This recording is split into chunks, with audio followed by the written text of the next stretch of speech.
আর আরজিকরে এই যে ঘটনা ঘটছে সেই আরজিকরের ঘটনা নিয়েই এবার ক্ষোভ উগরে দিলেন দিলীপ ঘোষ। আরজিকর সাধারণ মানুষের জন্য মৃত্যু ফাঁদ। স্বাস্থ্যমন্ত্রী হিসেবে মমতার কোনো যোগ্যতা নেই। পরপর ঘটনার পরেও সরকারের ভ্রুক্ষেপ নেই এমনটাই বলেছেন দিলীপ ঘোষ। আরজিকরে সেখানে যে আজ রোগী মৃত্যুর ঘটনা ঘটেছে এবং সেই প্রসঙ্গেই ক্ষোভ উগরে দিয়েছেন দিলীপ ঘোষ। আপনাদেরকে শোনাবো যে দিলীপ ঘোষ তিনি কি বলেছেন। জি করে আরজি করের মতো যতগুলো হসপিটাল পশ্চিমবাংলায় নামকরা হসপিটাল ছিল সবকটা এখন মৃত্যু ফাঁদ হয়ে গেছে। ওখানে অসুস্থ হয়ে না মরলেও লিফট ছিঁড়ে মরতে পারে লোক, মারার সব ব্যবস্থা আছে। মমতা ব্যানার্জি হেলথ মিনিস্টার কি করেছেন এর জন্য? এত বড় আরজিকর হওয়ার পরে যার কানে জল ঢোকে না, তার মানে তার কোনো যোগ্যতা নেই চালাবার। সেই জন্য একটাই সমাধান, এবার বিসর্জন দিন টিএমসি। আর আরজিকরে এই যে ঘটনা ঘটছে সেই আরজিকরের ঘটনা নিয়েই এবার ক্ষোভ উগরে দিলেন দিলীপ ঘোষ। আরজিকর সাধারণ মানুষের জন্য মৃত্যু ফাঁদ। স্বাস্থ্যমন্ত্রী হিসেবে মমতার কোনো যোগ্যতা নেই।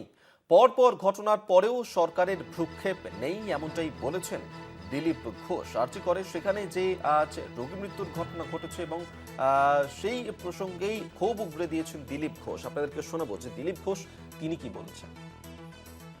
জি করে আরজি করের মতো যতগুলো হসপিটাল পশ্চিমবাংলায় নামকরা হসপিটাল ছিল সবকটা এখন মৃত্যু ফাঁদ হয়ে গেছে। ওখানে অসুস্থ হয়ে না মরলেও লিফট ছিঁড়ে মরতে পারে লোক, মারার সব ব্যবস্থা আছে। মমতা ব্যানার্জি হেলথ মিনিস্টার কি করেছেন এর জন্য? এত বড় আরজিকর হওয়ার পরে যার কানে জল ঢোকে না, তার মানে তার কোনো যোগ্যতা নেই চালাবার। সেই জন্য একটাই সমাধান, এবার বিসর্জন দিন টিএমসি। আর আরজিকরে এই যে ঘটনা ঘটছে সেই আরজিকরের ঘটনা নিয়েই এবার ক্ষোভ উগরে দিলেন দিলীপ ঘোষ। আরজিকর সাধারণ মানুষের জন্য মৃত্যু ফাঁদ। স্বাস্থ্যমন্ত্রী হিসেবে মমতার কোনো যোগ্যতা নেই। পরপর ঘটনার পরেও সরকারের ভ্রুক্ষেপ নেই এমনটাই বলেছেন দিলীপ ঘোষ। আরজিকরে সেখানে যে আজ রোগী মৃত্যুর ঘটনা ঘটেছে এবং সেই প্রসঙ্গেই ক্ষোভ উগরে দিয়েছেন দিলীপ ঘোষ। আপনাদেরকে শোনাবো যে দিলীপ ঘোষ তিনি কি বলেছেন। জি করে আরজি করের মতো যতগুলো হসপিটাল পশ্চিমবাংলায় নামকরা হসপিটাল ছিল সবকটা এখন মৃত্যু ফাঁদ হয়ে গেছে। ওখানে অসুস্থ হয়ে না মরলেও লিফট ছিঁড়ে মরতে পারে লোক, মারার সব ব্যবস্থা আছে। মমতা ব্যানার্জি হেলথ মিনিস্টার কি করেছেন এর জন্য? এত বড় আরজিকর হওয়ার পরে যার কানে জল ঢোকে না, তার মানে তার কোনো যোগ্যতা নেই চালাবার। সেই জন্য একটাই সমাধান, এবার বিসর্জন দিন টিএমসি। আর আরজিকরে এই যে ঘটনা ঘটছে সেই আরজিকরের ঘটনা নিয়েই এবার ক্ষোভ উগরে দিলেন দিলীপ ঘোষ। আরজিকর সাধারণ মানুষের জন্য মৃত্যু ফাঁদ। স্বাস্থ্যমন্ত্রী হিসেবে মমতার কোনো যোগ্যতা নেই।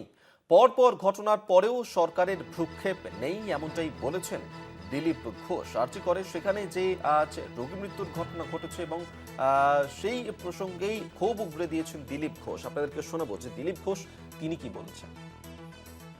জি করে আরজি করের মতো যতগুলো হসপিটাল পশ্চিমবাংলায় নামকরা হসপিটাল ছিল সবকটা এখন মৃত্যু ফাঁদ হয়ে গেছে।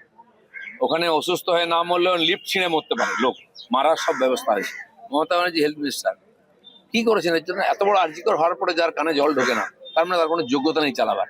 সেই জন্য একটাই সমাধান, এবার বিসর্জন দিন টিএমসি।